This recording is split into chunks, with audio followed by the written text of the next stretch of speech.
এয়া হৈছে ভাজি থোৱা পিঠাগুড়ি কেইবাদিনো হ'ল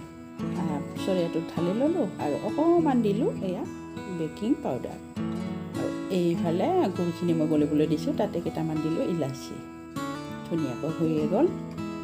এয়া ঢালি ল'লোঁ লোৱাৰ পিছত আৰু এয়া আছিলে ৰুকি থোৱা নাৰিকল ফ্ৰিজত থৈ দিছিলোঁ ধুনীয়া হৈ আছে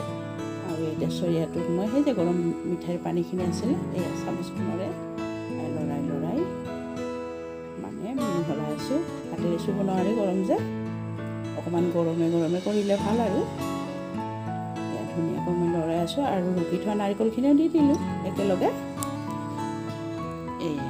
হৈ গ'ল ডাঙৰ এটা লাড্ডু বনাই থলোঁ দেখিছে আৰু এই ডাঙৰ লাড্ডুটোৰ পৰা এতিয়া সৰু লাড়ু বনাই আছোঁ আৰু ভিতৰত অকণমান নাৰিকল দিছোঁ খুব ভাল লাগে এনেকৈ খাবলৈ এইটো হ'ব বইল কৰিম মই লাড়ুকেইটা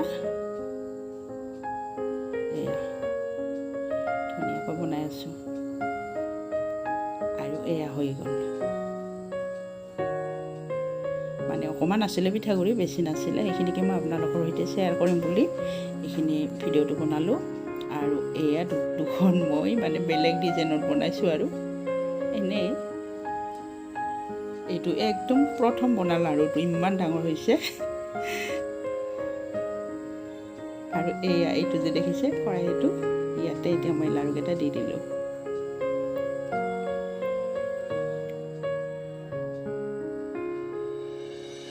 হৈ গ'ল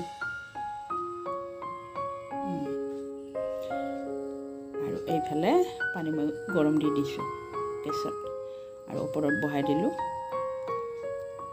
ঢাকনখন মাৰি দিম এতিয়া এয়া ঢাকনখন দি দিলোঁ এনেকৈ 10 মিনিটমান থকাৰ পিছত হৈয়ে যাব গৰম চাহৰ সৈতে খাই দিয়ক এয়া হৈ গ'ল লাড়ু এয়া গেছটো কৰিলোঁ অফ লাড়ু হৈ গ'ল মোৰ কমপ্লিট এয়া দেখিছে ধুনীয়াকৈ সিজিছে চাহৰ সৈতে খাবচোন ইমান যে টেষ্টি বহুত বেছি ভাল লাগে আজিৰ ভিডিঅ'টি মোৰ ইমানেই পুনৰ লগ পাম অন্য এটি ভিডিঅ'ৰ সৈতে বাই বাই